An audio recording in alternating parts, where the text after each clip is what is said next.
All right, let's take a look at the back step knee bar versus a De La Riva guard. So we see this come up every once in a while. We have De La Riva, our opponent's able to control the knee, back step, clearing the knee, and landing right into a knee bar.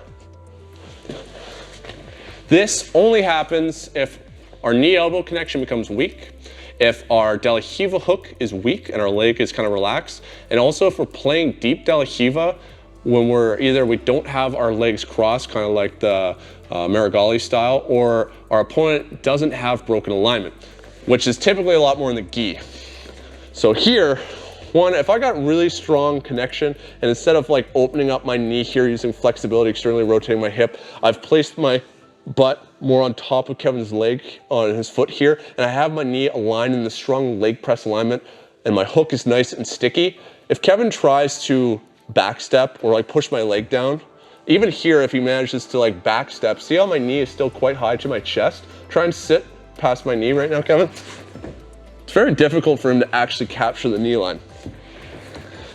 Obviously, we're not trying to keep our knee that close to us at all times, because we are going to be trying to create the kazushis of push and pull. But all I need to think about is keeping myself in strong position, that if I'm trying to push away at Kevin right now and he's trying to try and backstep at this point, just keeping my knee up nice and high.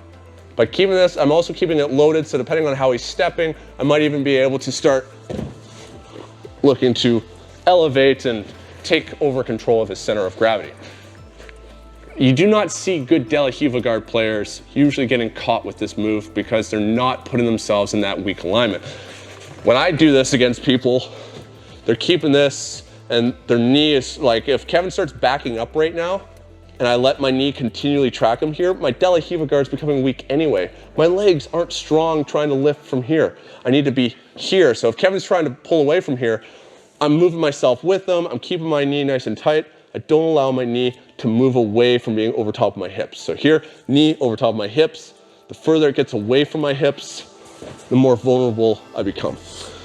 Second is if he is starting to manage to like backstep over top of this leg, is I just gotta, just like we talked about in a previous video, keep my knee down low. If it's up like this and I recognize what's happening, it's very easy for him to get his hips now behind it when he sits down.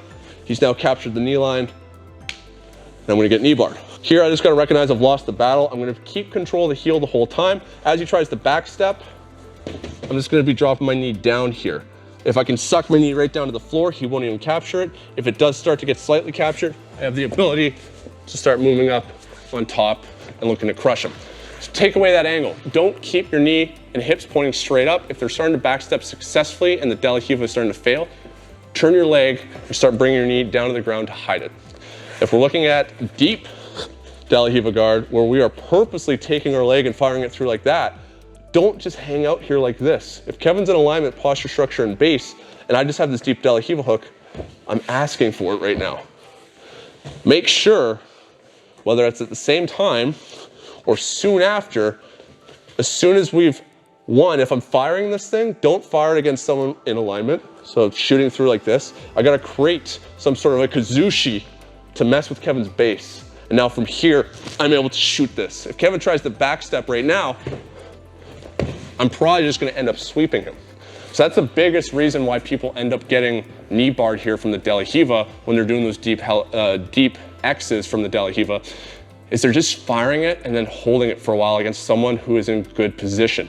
Cause a kazushi, create vulnerability, make them weak, make them post their hand, make them post their foot somewhere by shifting their center of gravity, and then in that instant, move into the deep De La Riva. And if you're gonna keep that deep De La Riva, use an X, because by me blocking the back of Kevin's leg, so if I end up messing with his base and then firing this, hooking the leg, regardless if I'm doing this kind of configuration or the other style with like the legs reversed like this, if Kevin tries to backstep right now, he can't. So I have to make sure that if I'm holding this in the gi especially, because it doesn't work as well in no gi, I have to just keep in control so I'm able to constantly break Kevin down and then create that vulnerability that's gonna allow me to set up my submissions or my transitions to like the back. So make sure you're breaking your opponent's alignment and you're not gonna have a problem with that deep De La Riva X.